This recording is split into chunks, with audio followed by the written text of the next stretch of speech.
Alors, moi, ce que je vais faire, je vais passer par cette présentation ici, l'effet cumulé. Comme j'avais mentionné dans les petites présentations, le contexte de l'effet cumulé, c'est juste de faire de petits choix, puis de voir comment on peut rejoindre les résultats d'une meilleure façon. Okay? So, bref, si vous avez des questions pendant, moi je lance la discussion, ça va être quand même, moi je dirais une présentation d'à peu près une vingtaine, trentaine de minutes maximum avec les discussions. So, on n'est pas ici trop longtemps, mais j'ouvre ça à discussion. Okay? Alors, vers le succès, écoute, on parle de perception et des choix. Moi, j'utilise toujours un bon exemple. Si je vous donnais le choix, je vous donnais 3 millions de dollars maintenant, dans la poche, ou je vous disais, vous avez le choix entre 3 millions dans votre poche tout de suite, ou je vous donne une scène aujourd'hui, puis je double cette scène pour 30 jours. Qu'est-ce que vous allez faire? OK? Tu dis ça parce que tu es comme, OK, il y a un truc là, c'est sûr et certain. Right? Majoritairement, le monde pense tout de suite 3 millions. Ben, je vais prendre le 3 millions puis je vais l'encaisser. OK? Puis je vais l'investir, etc. Dans ce cas-là, OK, c'est bien le fun. OK? Doubler à chaque jour pendant un mois. OK? Le résultat, c'est assez simple. OK? Parce que nous autres, notre perception, c'est 3 millions, gros montant. OK? Je vais prendre le 3 millions. Une scène doublée, OK, 2 scènes, 4 scènes, 16 scènes, there's no way, OK? Mais voici qu'est-ce qu'on aurait dans la poche après qu'on double une scène à chaque jour pendant 30 jours. J'ai même pas été à 31 jours, même s'il y a juste 4 mois qui ont 30 jours, OK? So, à 31 jours, on aurait 10 000 piastres. OK? Excuse-moi, 10 millions, excuse-moi. All right? C'est juste pour dire, on parle de l'intérêt, compound interest, l'intérêt de cette façon-là. Puis, on ne parle même pas d'intérêt, on parle juste de doubler. OK? Ça, c'est de doubler ses efforts, etc. Sur nous autres, la perception qu'on voit, on ne voit pas des petits choix, puis qu'est-ce que ça peut, l'impact que ça peut avoir sur nous à long terme. OK? Puis long terme, on parle ici de 30 jours. All right? So, imagine 30 jours, 2 mois, 6 mois, 1 an, l'effet que ça peut avoir. C'est la même chose quand on parle du poids, c'est la même chose quand on parle d'habitude, etc., etc. Puis on va parler de plusieurs. Ça, en passant, c'est pas du tout. On va pas parler juste du fait santé, etc. C'est vraiment global. Okay? Même que je touche presque pas la santé quand on parle du concept. Okay, on parle des 5 leviers. Quand on parle d'effet cumulé. Ça, l'effet cumulé est pris directement d'un super bon livre que j'ai, le contexte de l'effet cumulé, ça s'appelle l'effet cumulé de Darren Hardy. Okay? Compound Effect. Moi, je l'ai audio, puis je l'ai aussi en livre. Fantastique. Okay? Je peux juste dire des bonnes choses de ce livre-là. Alors, on parle des choix, on parle d'habitude, on parle d'élan, des influences et de l'accélération. Puis je vais parler un petit peu de tous ces concepts-là prochainement. Alors, quand on parle des choix, peu importe, quand on parle d'échec ou de succès, tout, c'est une accumulation de tous les choix qu'on prend à chaque jour. So, souvent, quelqu'un va dire « Ah ben, ça se peut pas que je suis rendu ici, ou ça se peut pas que j'ai fait ça, ou ça se peut pas que j'ai gagné tant de poids, etc. » Mais c'est pas arrivé d'une journée au lendemain. Habituellement, il y a une série de choix, peu importe, qui nous a menés à ça. Ou par exemple, souvent on va dire « Hey, j'en reviens pas que tel et tel acteur, chanteur, etc. il y a eu un hit, puis tout d'un coup, tout le monde le connaît. » On n'a pas vu son cheminement non plus. On n'a pas vu tous les essais, les échecs, les erreurs qu'ils ont faites pour se rendre là. Nous autres, on a juste vu le one hit, un film, une chanson qui leur a permis d'avoir ce que nous autres, on voit comme leur succès ou leur échec. Okay? Ça, je viens juste de le dire, toute décision, même la plus petite, va avoir un impact incroyable qui peut changer le cours de notre vie, dans tous sens. As-tu des exemples de ça, personnels, qu'on veut partager? Pas besoin. Pas vraiment? T'as-tu une chose? Non, mais c'est vrai comme ce que tu dis. Oh. Je suis là à cause que tu oublies, comme tu te rappelles, première année, comme le gros perdant, deuxième année, puis après tu commences à laisser aller les affaires, et puis après tu te rends, ok. Comme je sais que je n'ai pas retourné à ce que j'ai fait avant, moi, la première fois, mais c'est quand même, comme tu dis, des petits choix. Tu dis, oh c'est correct, demain je commence, demain je commence, et ça passe des années. Ah oui, une journée, 2 journées, 3, puis on le met de côté, on le met de côté, puis c'est peut-être le fait aussi, moi le petit exemple que j'utilise, c'est toujours de mettre la poussière sous le tapis. On le cache. Après 3 mois, là, c'est plus juste une petite poussière, là c'est devenu un gros tas, puis là on s'enfarge dans le. Même chose, je sais quoi. Mais semestre passé, j'ai commencé au mois de septembre, j'ai dit ok, je veux commencer à aller au gymnase au moins 2-3 fois par semaine. Et tu sais, la première semaine passe où je suis très occupé. J'enseigne même plus d'heures ce semestre, mais j'étais capable de trouver 3 fois, minimum 4 fois, comme je me suis dit, c'est fini. C'est pourquoi quand tu m'as parlé, c'était dans le bac, comment dire, c'est-à-dire je pensais à ça quand tu m'as dit, oh, veux-tu nous rejoindre? J'ai dit, tu sais quoi, je peux le faire. C'est juste un petit aide. C'est ça, oui, c'est pourquoi, comme, c'était pas pour dire ok tout de suite, mais c'était, je pensais à ça, comme, là ça me pousse à trouver. Puis des fois, c'est de pousser dans la bonne direction. Mais peu importe, parce que des fois, on se fait pousser dans la mauvaise direction, que ce soit, puis ça, je vais en parler bientôt, mais qu'on se pousse dans la bonne ou la mauvaise, on ne le sent pas présentement. Tu sais, que quelqu'un, je sais pas, que quelqu'un commence à nous influencer de la façon qu'on s'habille, sur les habitudes qu'on a. Si je me tiens avec beaucoup de gens qui font ce type d'activité-là, il y a des grandes chances que tranquillement, pas vite, je vais commencer à faire les mêmes choses. Puis on ne le voit pas au début. Commencer à fumer, habituellement c'est comme ça. Ah, j'ai bien des amis, ouais mais moi je fume juste quand je bois. Puis là tout d'un coup, ça devient je fume quand je bois. Là je fume quand je bois, mais je fume aussi quand je suis avec des amis. Là je fume quand je bois, quand je suis avec des amis, puis quand je fume. Là ça devient, je suis un fumeur.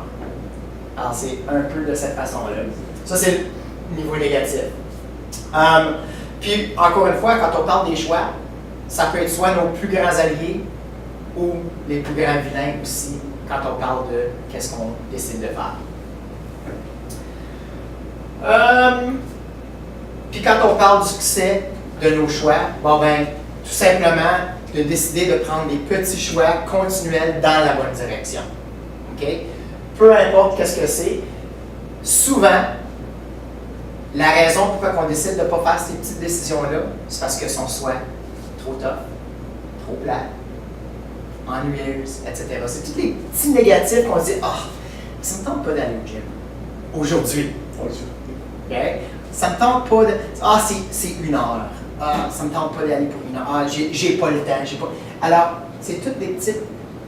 On se trouve des excuses, on se trouve une raison pourquoi ne pas aller dans la direction qu'on a besoin. Puis à la fin, ce qui arrive, c'est souvent 2, 3 mois, 1 an plus tard, on se dit « Ah, j'aurais dû au moins commencer. » Puis on parle de ça dans notre santé, on parle de ça dans nos finances, on parle de ça dans plein de choix de notre vie. Puis on se dit « Crème, si j'aurais commencé à 18 ans de mettre 5 piastres dans un compte épargne ou dans un REER ou dans un... Aujourd'hui, j'aurais 20 000 piastres. » Et on ne le voit pas de cette façon-là. Moi, ma belle-mère, elle a, quand elle a eu son attaque de cœur, belle-mère, je dis, la femme de mon père, elle a eu une attaque de cœur, peut-être, voilà, 15 maintenant. Ça doit être à peu près 20 ans. Elle était fumeuse, continuelle. Puis elle s'est dit, OK, j'arrête de fumer parce que c'est une attaque de cœur assez grave. Elle dit, je vais arrêter de fumer. Sauf que l'argent que je dépense avec mes paquets de cigarettes, je vais continuer à les dépenser, mais je la mets dans un compte épargne. Puis, accumuler après des années, elle s'est ramassée des 40, 50, 60 000 $. Puis elle l'a utilisé pour des rénovations, etc. Mais c'est incroyable de voir combien ils dépensaient sur ça. Là, on va parler des habitudes. Bon, ben, Aristote dit, nous sommes ce que nous faisons à chaque jour. OK? You are what you eat. On a déjà entendu ça. Alors, c'est assez simple comme énoncé. Puis nos habitudes dirigent directement dans nos choix. Pas dirigent, mais viennent directement dans nos choix. Sur nous autres, si j'ai une habitude que je suis fumeur, bon, ben, c'est un choix que j'ai pris auparavant pour dire « Hey, je vais le prendre, je vais prendre ma cigarette, etc. » Je ne sais pas pourquoi j'utilise le fumeur comme exemple, sauf que ça peut être n'importe quel choix. Comme on peut penser à plein de différentes choses qu'on peut avoir du fun à discuter, mais directement, ce qu'on fait à tous les jours maintenant, c'est venu de quelque chose. Que je me réveille le matin, puis j'ai mes habitudes, je me lève, je fais ça de cette façon-là, puis après ça, je fais ça, puis après ça, je fais ça, puis après ça, je fais ça. Il y a une raison pourquoi que ça l'a accumulé, puis c'est devenu une habitude. Okay?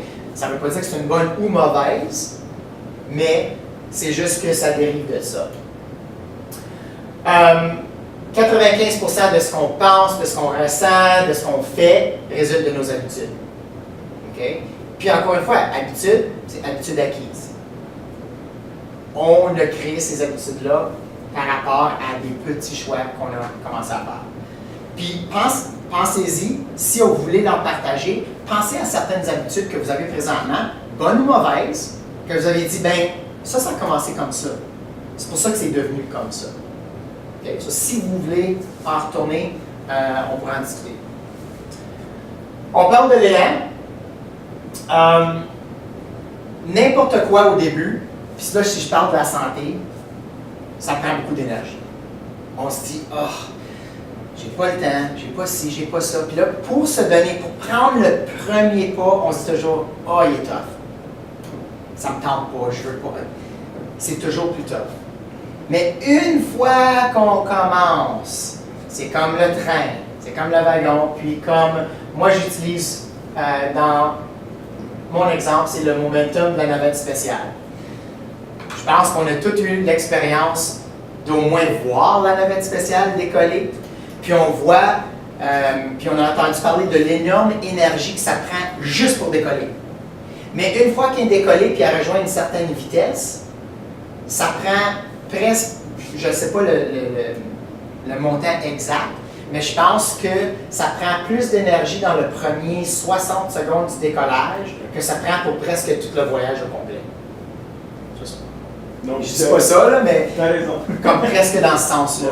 Alors, quand on y pense de cette façon-là, c'est comme, est-ce qu'elle aurait cette vitesse continuelle si elle n'aurait pas commencé de cette façon-là? Okay? Est-ce que j'aurais 1 million dans mon compte REER si je n'avais pas commencé à 18 ans à mettre 5 $ par semaine? T'sais? Alors, c'est comme ça qu'on devrait penser dans tous les choix qu'on fait.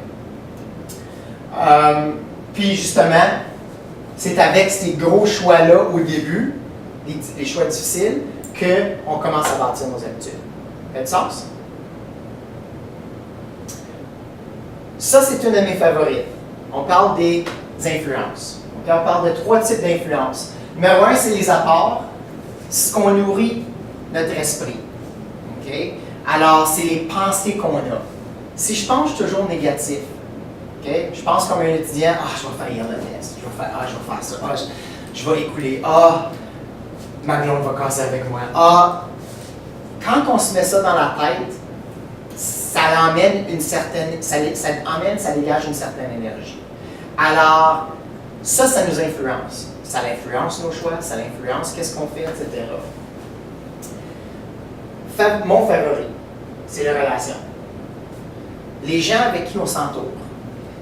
Jim Rohn, un de mes favoris mentors, je vais dire mentor pas personnel, mais je lis plusieurs de ses livres, j'écoute plusieurs de ses lectures. Il est décédé maintenant. Tu as la moyenne des 5 personnes que tu fréquentes le plus souvent. Dans tous les sens. Finances, habitudes, alimentation, et tout. Pense-y et pense à les 5 personnes avec qui tu te tiens le plus. Habituellement, c'est famille, etc. Mais amis, etc. Quand tu penses, habituellement, si tu es un fumeur, tu te tiens avec les fumeurs. Habituellement. Habituellement, si tu es une personne qui adore les sports, tu te tiens avec les sportifs, etc. OK? Si tu es une personne hyper, je sais pas, sociale, il y a des grandes chances que tu te tiens avec ce genre de personnes-là. OK?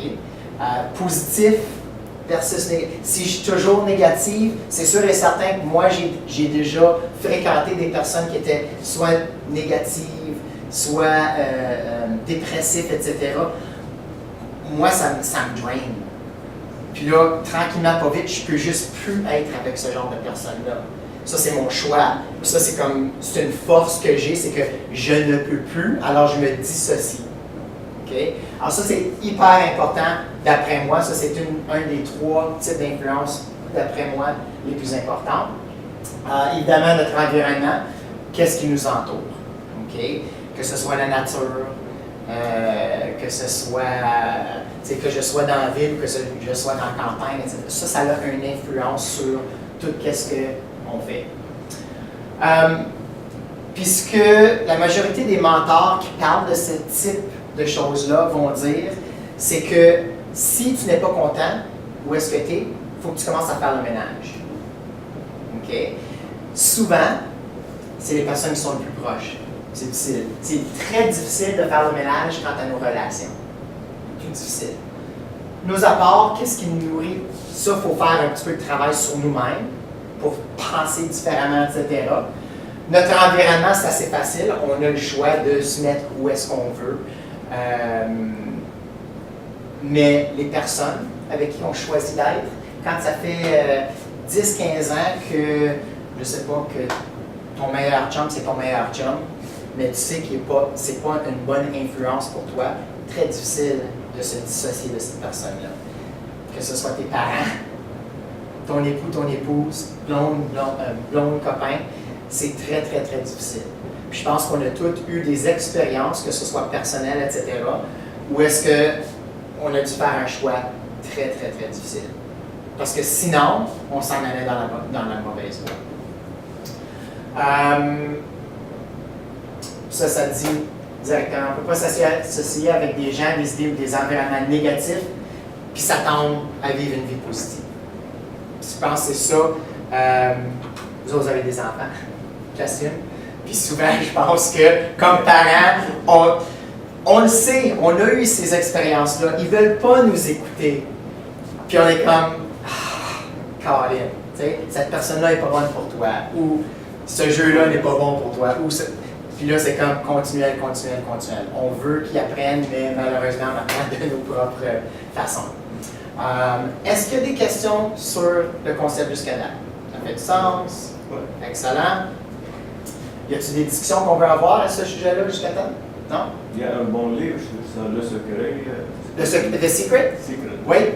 Oui, au niveau de la façon qu'on pense. Oui, excellent. Puis, négatif. ce qui est intéressant, c'est que sur là, on vient de mentionner 2 livres. OK? Ça, c'est bon, on mentionne 2 livres. Moi, ça ne me dérange pas aussi de faire une liste de livres qu'on recommande. On a parlé des recettes. Oui. OK? Alors, livres recommandés. Alors, on peut créer une liste. Si ça vous tente, vous nous envoyez une liste de livres, vos livres favoris. Puis peut-être une petite description de quel est le livre. Comme ça parle de quoi, etc. Ça pourrait peut-être nous aider. Alors, on parle de l'accélération, perte de momentum et résultats. Je torde de l'exemple d'un avion d'Ottawa à Vancouver. Alors, pensez-y de cette façon-là, puis il y a 2 différents scénarios. L'avion s'en va de Ottawa et c'est un vol direct à Vancouver. OK? Tandis qu'il y a un avion qui part d'Ottawa, qui arrête à Vancouver, qui arrête à Toronto, qui arrête à un autre endroit, qui s'en va à Vancouver. OK? Quel avion, puis on le sait quel qui va être là en premier. Sauf que quel avion va dépenser plus d'énergie?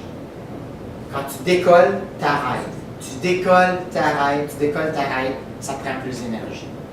Okay? Alors, quand on utilise cet exemple-là, c'est un peu plus facile de voir. Quand on perd le momentum, on veut juste continuer. On a parlé de la navette spatiale, même contexte. Ça prend moins d'énergie pour qu'il continue à la même vitesse, mais la minute que tu arrêtes, ça prend de l'énergie pour arrêter. Après ça, ça prend de l'énergie pour tourner. C'est facile de voir le physique de ça, plus difficile de voir le contexte au niveau émotionnel, etc. J'ai parlé d'entraînement, ou je parle d'entraînement Kobe Bryant. Kobe Bryant, c'est un grand sportif, un joueur de basketball professionnel. Puis lui, par exemple, quand il s'entraîne, les lancers de basket qu'il faisait, il en faisait des 1000 et des 1000 par jour. Puis il les comptait, là. Il disait, moi, je n'arrête pas jusqu'à temps que je fais ça avec succès. Il y avait même, plus spécifiquement, un exemple qui a été utilisé par un autre de mes mentors, Darren Hardy, qui parlait de ses entraînements et comment il est arrivé à une certaine chose. Une année des Olympiques, où est-ce que l'équipe nationale des États-Unis de basket, parce qu'évidemment, ils ont du talent là-dedans, Kobe Bryant faisait partie de cette équipe nationale ou olympique-là. Toute l'équipe avait terminé leur entraînement. Kobe Bryant avait appelé leur entraîneur comme à 2 heures du matin pour dire « j'ai de la difficulté avec quelque chose, etc. etc. » Puis l'entraîneur finalement, puis c'est pas toute la bonne histoire, mais ça s'en va dans la bonne voie, parce que ça fait longtemps que je ne l'ai pas entendu ou je l'ai mentionné. Mais l'entraîneur arrive au gym le prochain matin. Il était 5 ou 6 heures du matin. Kobe Bryant était déjà dans le gym en train de faire ses lancers, continuellement. On parle d'un des meilleurs dans son sport, puis qui n'arrêtait pas de se pratiquer. Est-ce qu'il était déjà le meilleur au monde à faire? Alors, j'ai juste le contexte de, peu importe, on peut être le meilleur à ce qu'on fait. Si on veut s'améliorer continuellement, on ne peut pas juste arrêter, parce que là, ça perd ce momentum-là. Multitasking. Souvent, on dit que multitasking, c'est bon. Est-ce que vous savez pourquoi que c'est pas bon? Réalité, comme la science le prouve que multitasking, ça vaut absolument zéro. C'est la perte du momentum, l'énergie que ça prend pour te remettre dans la tâche à chaque fois que tu retournes. Exactement. Par exemple, je travaille sur mon ordi, je suis en pleine force, je suis en train de travailler sur ma présentation, tout d'un coup, j'ai un coup de téléphone, j'arrête. Je prends le téléphone, mon focus est là-dessus. Oui. Je ne peux plus travailler là-dessus, puis même si je travaille là-dessus, c'est pas à 100%. Je suis en train de parler puis je travaille en même temps, je vais probablement faire des erreurs, etc. Ou, ce qui arrive, c'est que là, j'ai changé d'idée, j'ai une conversation, j'accroche le téléphone, j'arrive là, puis je suis comme, déjà, où est-ce que j'étais? Okay, qu'est-ce que je pensais à quoi? Puis, ça l'entraîne une perte de temps, une perte de momentum. Quoi là que je voulais dire à ce sujet-là? Ils disent que le multitasking, ça n'a peut-être pas rapport avec l'accélération, mais ils disent que le multitasking cognitif est impossible. Par exemple, je ne peux pas travailler sur quelque chose où est-ce que je suis en train de penser en même temps que j'écoute un livre audio et que je prends toute l'information cognitivement. Je peux quand même l'écouter comme j'écoute une musique, travailler. Mais quand j'écoute une musique, c'est pas cognitif. C'est tout simplement un background. Je ne suis pas en train de chanter les mots, etc. Le focus est sur une tâche. Alors, c'est impossible au niveau cognitif de travailler sur 2 tâches en même temps. On parle d'isoler mieux qu'est-ce qui marche le mieux dans votre système, puis d'utiliser ce système-là, puis le reproduire. Peu importe. OK? Auriez-vous, vous autres, un bon exemple de quelque chose qui fonctionne déjà dans votre vie, puis que vous avez utilisé ça dans un autre contexte. On pense. Utiliser de la musique. Pour? Moi, je travaille mieux si j'ai de la musique, parce que ça m'aide à focusser, pas être distraite par tout ce qui est autour de moi. OK. Si j'ai pas de musique, ça va prendre plus de temps. Fait que je peux le faire à mon travail. Je peux le faire à la maison pendant que je fais du ménage. Parfait. Je peux le faire, je sais pas, pendant une marche. Je le fais pas, mais je pourrais. Alors pour toi, il y a quelque chose que tu utilises comme une source de motivation et de blocage qui te permet d'être plus productif. La musique, il y a un rythme. Fantastique. Ça aide à démarrer si on a de la misère à s'activer pour faire une tâche. Parfait. Georges, as-tu quelque chose?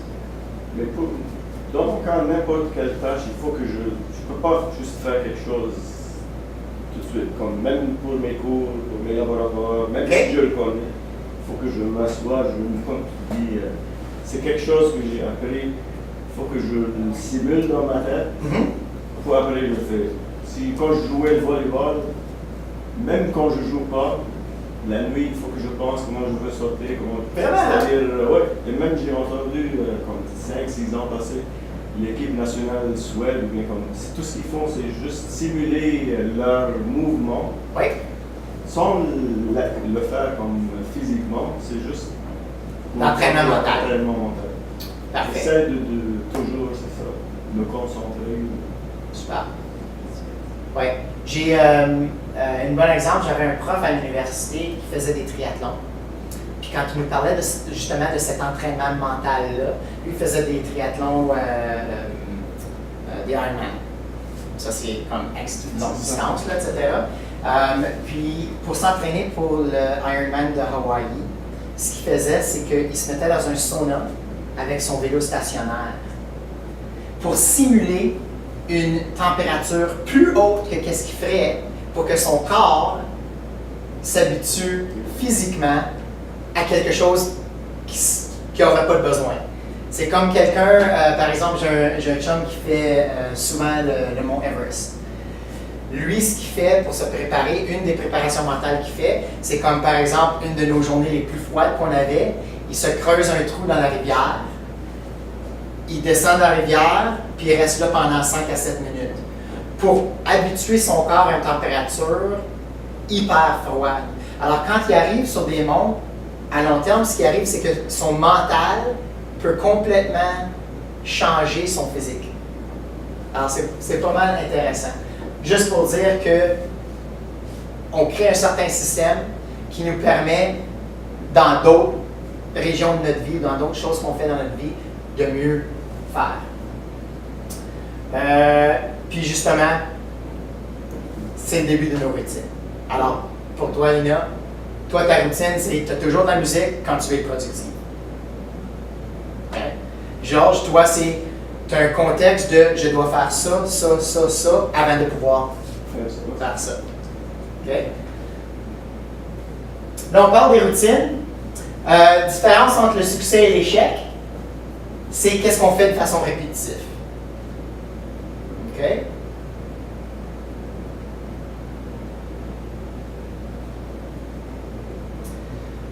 So, on parle de succès-échec, puis afin de pouvoir rejoindre certains objectifs, différents objectifs pas nous recommandent, mais pour différents objectifs, on a besoin de créer différentes routines afin de rejoindre ces objectifs-là. Puis quand on a déjà une certaine routine d'établie pour rejoindre un certain objectif, on est capable de duplifier puis de manipuler ça pour pouvoir avoir un meilleur succès dans les nouvelles choses qu'on fait.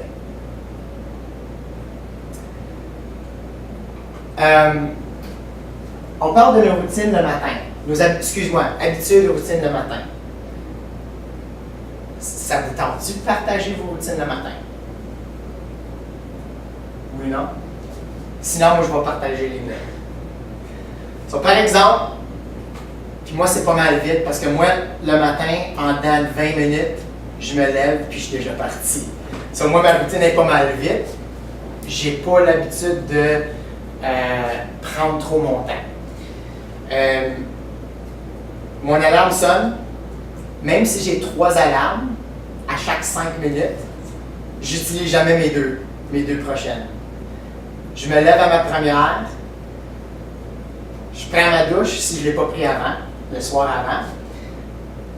Je me prépare, je vais manger, je retourne brosser mes dents, dépendant de la température. Habituellement, avant que je mange, je m'en vais commencer mon char.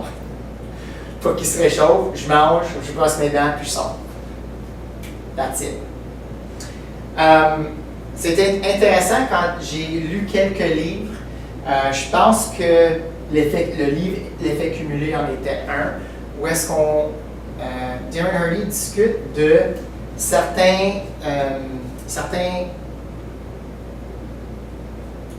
businessmen qui ont beaucoup de succès, qui voulaient améliorer leur habitude pour en avoir encore plus, pour être encore plus productif.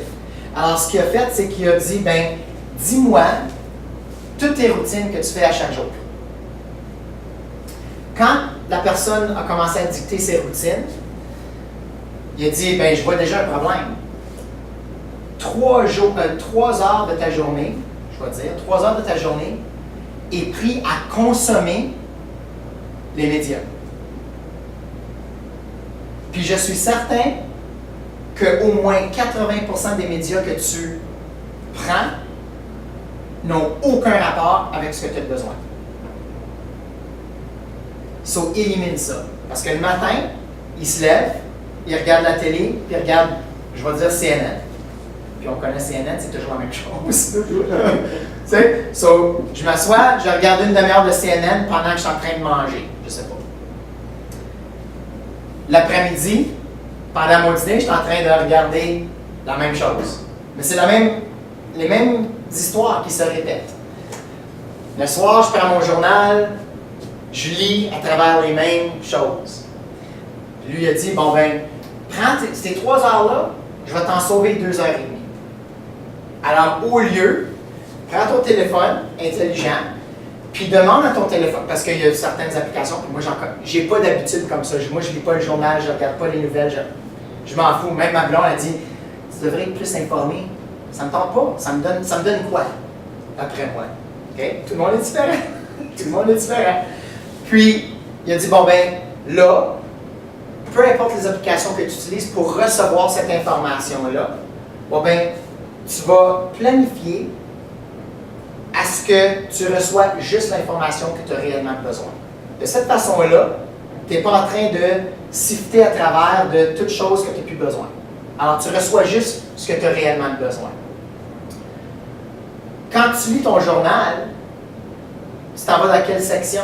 Bon, ben, enlève toutes les sections qui n'ont aucun rapport avec ta productivité, puis lis pas ces sections-là. Perte de tête. Alors, c'est juste des petites affaires comme ça pour dire, bon, ben, regarde, est-ce que ça a une valeur productive pour toi, ou est-ce qu'on peut faire des mini-changements pour dire, OK, mais j'ai pas vraiment besoin de ça. Souvent, moi, j'ai des amis, t'as-tu déjà vu cette émission-là? Non, mais c'est vraiment bon, tu devrais prendre le temps. Non, ça ne compte pas. C'est une demi-heure à chaque semaine que moi, je sais que je vais me prendre dedans parce que je sais que je vais l'aimer. Et maintenant, là, ça veut dire qu'à chaque semaine, je vais perdre cette demi-heure-là ou cette heure-là. Au pire, parce que c'est sur Netflix, je vais prendre 3 heures de ma journée pour en regarder 6 épisodes. Alors, encore une fois, moi, je choisis de ne pas. Moi, mon seul vice, malheureusement, c'est la crème glacée. J'en entends parler à chaque jour de ma blonde. Hein? Pas le matin, par exemple. Non, pas le matin. Pas le matin. Ben, je suis pas mal bon parce que ça fait à peu près une semaine que je n'ai pas eu. Alors, sois différent, sois toi-même.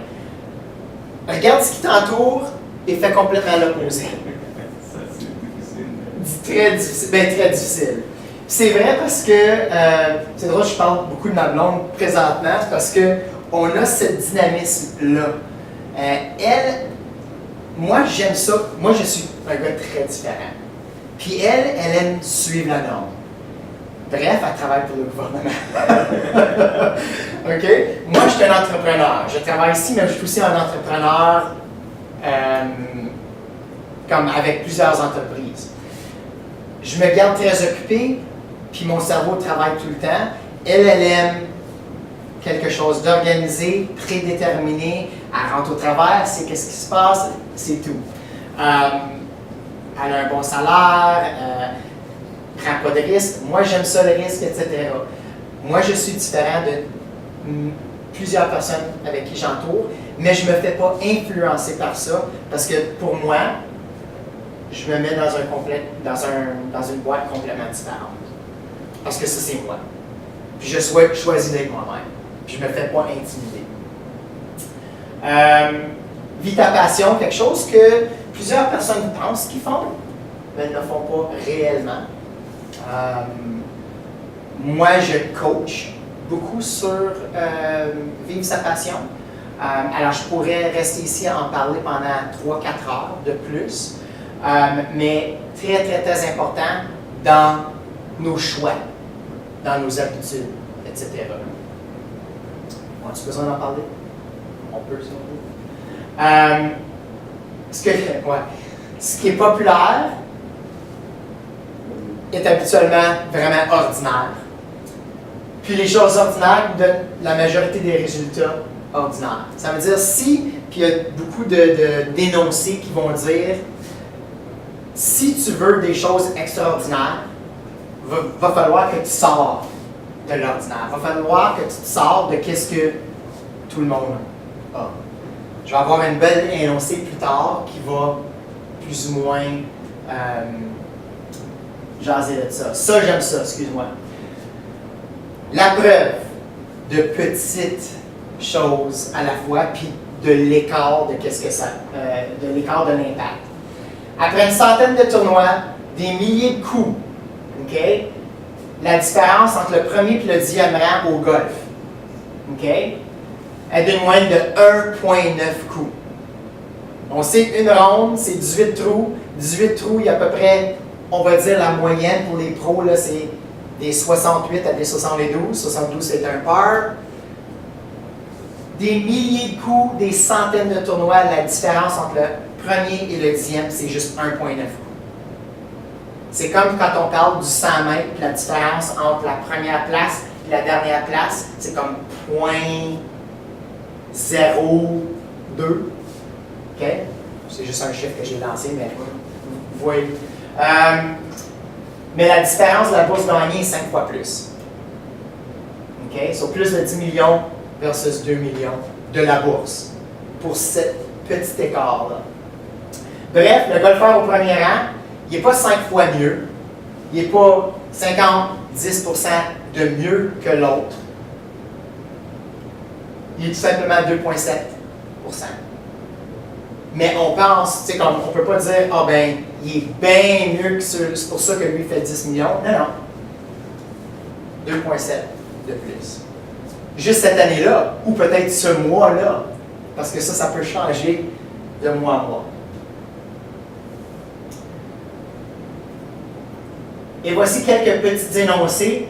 Tu ne changeras jamais ta vie. Ça, c'est des énoncés que j'ai traduits. John C. Maxwell, c'est un grand renommé de leadership. Le connaissez-vous? Non? Grand renommé au niveau de leadership et mentorat. Tu ne changeras jamais ta vie jusqu'à ce que tu changes quelque chose que tu fais quotidiennement. Le secret de votre succès se trouve dans la routine quotidienne. Puis j'ai déjà mentionné 2 de mes favoris, en voilà un. Nous sommes tous des hommes et des femmes autoproclamés, mais seuls ceux qui réussissent en prennent le crédit.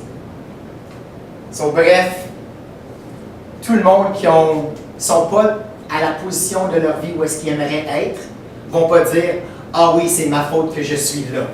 Sauf que tous ceux qui ont le succès vont dire « C'est à cause de moi que j'ai ce succès-là ». Fait du sens? Le jour où vous passez de l'enfance à l'âge adulte est le jour où vous prenez l'entière responsabilité de votre vie. Je pense qu'on le sait que je vais juste parler en tant qu'étudiant avec qui je jase souvent avec. Souvent, c'est toujours la faute de quelqu'un d'autre. Souvent. Puis même, beaucoup d'adultes. On a toujours des excuses, c'est jamais notre faute, c'est toujours la faute de quelqu'un d'autre. C'est très difficile de se mettre dans cette vague-là, de s'auto-évaluer et de dire, regarde, j'ai perdu cette job-là, c'est pas à cause de ça, ça ou ça, c'est à cause de tous les choix qui m'ont rendu à ce point-là. C'est pas à cause qu'une personne m'a jeté sous l'autobus ou quelque chose comme ça. C'est vraiment quelqu'un d'autre a fait plus de travail que moi et c'est ça que je mérite. Une de mes favorites, il y a une chose que 99% des gens qui ont des échecs ou des succès ont en commun. Ils détestent toutes la même chose. Okay? La différence, c'est que les gens qui réussissent vont toujours faire les choses qu'ils détestent. Okay? Changement difficile, c'est la raison pour laquelle les gens ne transforment pas leurs mauvaises habitudes et pourquoi beaucoup finissent par être malheureux et malsains. Ça se dit pas mal bien, ça. Ça fait du sens, oui? Cool, oups. L'équation magique, des petits choix, puis là, on vient à terminer, puis c'est bon pour le temps? Pas pire. Petit choix qu'on prend. On rajoute notre persistance. On veut. Plus le montant de temps qu'on met dans qu'est-ce qu'on fait, c'est là où on va avoir des gros changements. Cette bonne équation-là des trois, parce que 2 vont te donner des résultats, 1 va te donner des résultats, mais si on met les 3 ensemble, si on parle de la santé, on parle du défi santé, on parle de perte de poids, de gagner du poids, d'être plus en santé, c'est des petits choix. Okay? Souvent, les gens qui vont venir me voir vont dire « Ouais, ben je veux, voici mon but, mon objectif. C'est plus facile pour moi d'utiliser l'affaire de poids. Je veux perdre 50 livres, j'ai juste un mois à le faire. » Ça me fait toujours peur. Parce que pourquoi ils ont juste un mois à faire? Tu sais, c'est comme, ils veulent le miracle. La mauvaise chose, puis tout est possible. Sauf que habituellement, quand on a un grand but, grand objectif avec moins de temps, on va tout se lancer dedans, on va rejoindre notre objectif et tout d'un coup, toutes les choses qu'on vient de faire dans ce petit laps de temps-là, on n'a pas pu développer des habitudes. Alors on rejoint notre but, puis tout d'un coup, on revient tout à la normale. Ce qui est normal pour nous. Alors ce qui est plus important, c'est de dire, on va y aller lentement, puis on va bâtir certaines habitudes qui vont nous permettre de rejoindre notre but, peut-être pas dans le laps de temps qu'on veut, ça va peut-être pas être aussi rapide, mais de cette façon-là, on n'aurait pas le petit roller coaster de succès-échec. Succès-échec, ça va être succès, succès, succès, succès.